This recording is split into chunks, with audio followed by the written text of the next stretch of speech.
नमस्कार दोस्तों, मैं डिजिटल जमाना से मोहित, यमुना प्रेमी एंड पर्यावरण प्रेमी। आज हमारे सामने भवन करण सिंह तंवर जी है।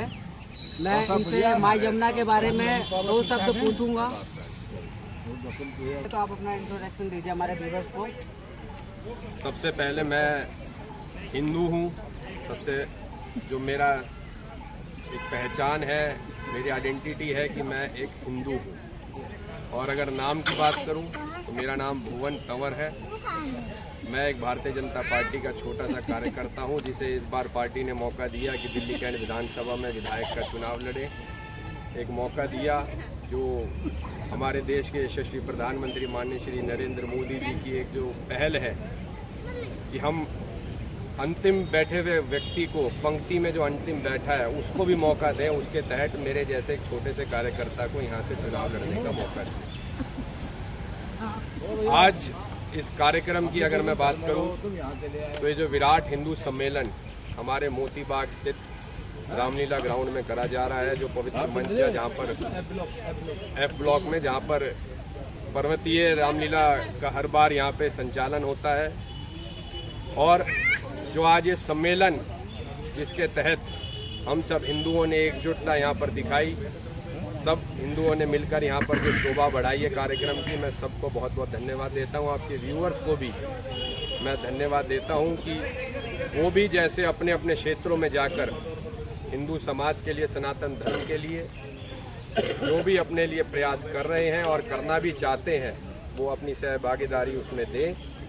और जैसे हमारे बीच में हमारे महाराज यमुना चौकी लगाकर और यमुना के तट पर जो अपने एक मुहिम को लेकर माँ यमुना की सफाई से लेकर और माँ यमुना के एक तरह से उनको आदर सम्मान देने के लिए उन्होंने जो एक मुहिम उठा रखी है, मैं उसका भी बहुत बहुत सम्मान करता हूँ, बहुत बहुत आदर करता हूँ। हमारे इधर अखाड़े के महाराज इधर जिन्होंने इस संपूर्ण कार्यक्रम का आयोजन किया, जिन्होंने अपने कंधों पर बोझ लिया कि मैं हिंदुओं को एकजुट करूंगा, सनातन धर्म को बचाऊंगा, और सबको एक मैसेज दिया कि अगर हमें अपने समाज को बचाना है तो ऐसे सम्मेलनों का आयोजन करना पड़ेगा, एकजुट होना पड़ेगा और हिंदुओं को एकता से एका करके आगे बढ़ना पड़ेगा। मैं बहुत बहुत बधाई देता हूँ, बहुत बहुत शुभकामनाएं देता हूँ। और यही एक उम्मीद के साथ आगे मैं कहना चाहता हूँ कि जितने भी कार्यक्रम इस श्रृंखला में हो रहे हैं, ये सारे कार्यक्रम हमारे सफल हो रहे हैं, बहुत अच्छे स्तर पर हो रहे हैं। और आगे भी आने वाले समय में हम अपने प्रयास और अपने संकल्प को अपने सनातन धर्म के लिए, अपने हिंदू समाज के लिए आगे ऐसे कार्यक्रम और करते रहेंगे और अपने समाज को एकजुट करके जो पीछे से संस्कार हमें अपने पूर्वजों से, अपने बड़ों से मिले हैं, आने वाली पीढ़ी को उसको आगे धरोहर में देते रहेंगे और उन्हें संस्कार के माध्यम से आगे शिक्षा दिलवाते रहेंगे। आज हम बड़े सौभाग्यशाली हैं कि देश में यशस्वी प्रधानमंत्री माननीय श्री नरेंद्र मोदी जी की सरकार है।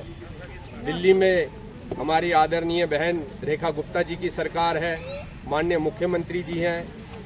तो आपको जैसे एक साल या आपने देखे होंगे कहाँ तो यमुना तट पर हम कभी तरसते थे, और आज ही कुछ ही दिनों में जब आप उसमें क्रूज चलता देखेंगे और क्रूज का आनंद लेंगे, तो इसमें प्रत्यक्ष को प्रमाण की जरूरत नहीं है, इसमें किसी को कहने या कहवाने की जरूरत नहीं है कि पर्यावरण के लिए सरकार के जो वादे थे, यमुना माँ को जो पवित्र करने के जो वादे थे, वो वादों पर खरा उतरकर ये जो एक प्रयास और नेक काम करा जा रहा है। और आधुनिक तकनीकों से चाहे साहिबी नदी को साफ करना हो, चाहे यमुना तट पर सफाई का अरेंजमेंट करना हो, और चाहे स्वच्छता के साथ मेरे पूर्वांचल के भाइयों को छठ पर्व मनाने के लिए एक अनोखा अनुभव देना हो, ये सरकार ने करके दिखाया है। और आने वाले 3-4 सालों में जो ये सरकार के वादे हैं, ये सब आपको पूर्ण रूप से पर्यावरण को स्वच्छ करते हुए आगे मिलते भी दिखेंगे। क्रूज चलाने से तो यमुना साफ नहीं हो जाएगी। सबसे पहला मुद्दा है 438 नाले जो उसमें गिर रहे हैं, उसके बारे में क्या सोचा?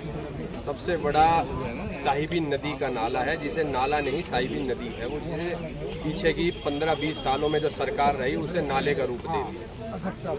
सबसे पहले तो उसको स्वच्छ करने के लिए जो मेन पोल्यूटेंट का काम कर रही है माँ यमुना के में अंदर आकर, उसको साफ करने के लिए जो हमारी इंपोर्ट कराई हुई मशीनें हैं वो दिन और रात काम कर रही हैं। और उसी काम के तहत जो एक स्टेप वहाँ पर लिया गया है कि जब साहिबी नदी साफ हो जाएगी तो ऑटोमेटिक जो पोल्यूटेंट्स आ रहे हैं और जो STPs को यहाँ पर इंस्टॉल करा जा रहा है, जो सीवर ट्रीटमेंट प्लांट जितने भी यहाँ पर बनाए जा रहे हैं, वो भी उसी का एक छोटा सा हिस्सा है कि वो जैसे जैसे STPs में वाटर वो ट्रीट होगा, वो ट्रीटेड वाटर जब माँ यमुना में जाएगा तो पवित्र हो जाएगी। और जैसे जैसे साहिबी नदी साफ होगी, जो मेन पोल्यूटेंट के कारण बताई जा रही है अब तक, वो भी धीरे धीरे जब साफ होगी मशीनों के द्वारा, तब अपने आप माँ यमुना की सफाई का ये जो कार्य है ये सफलतापूर्वक चलता जाएगा। मैंने भी भ्रमण करा है, लेकिन 37 STP में केवल 5 STP चल रहे हैं, इसके बारे में ये दुर्भाग्य है हमारा कि पिछली सरकारों ने जो 37 STP थे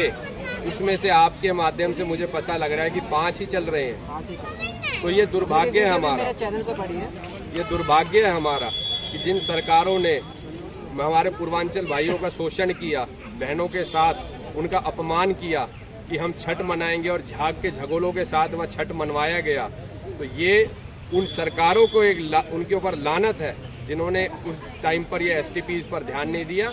मगर हमारी सरकार प्रतिबद्ध है, हमारी सरकार संकल्प लेकर आई है और इस पर जल्द से जल्द हमारी माननीय मुख्यमंत्री जी अपनी कार्यशैली से इसको सुधार कर रही हैं और जल्द ही आपको इसमें सारे सुधार करते मिलेंगे। बहुत बहुत धन्यवाद आपका। बहुत बहुत धन्यवाद। आप देख रहे थे डिजिटल जमाना से मोहित। Thank you.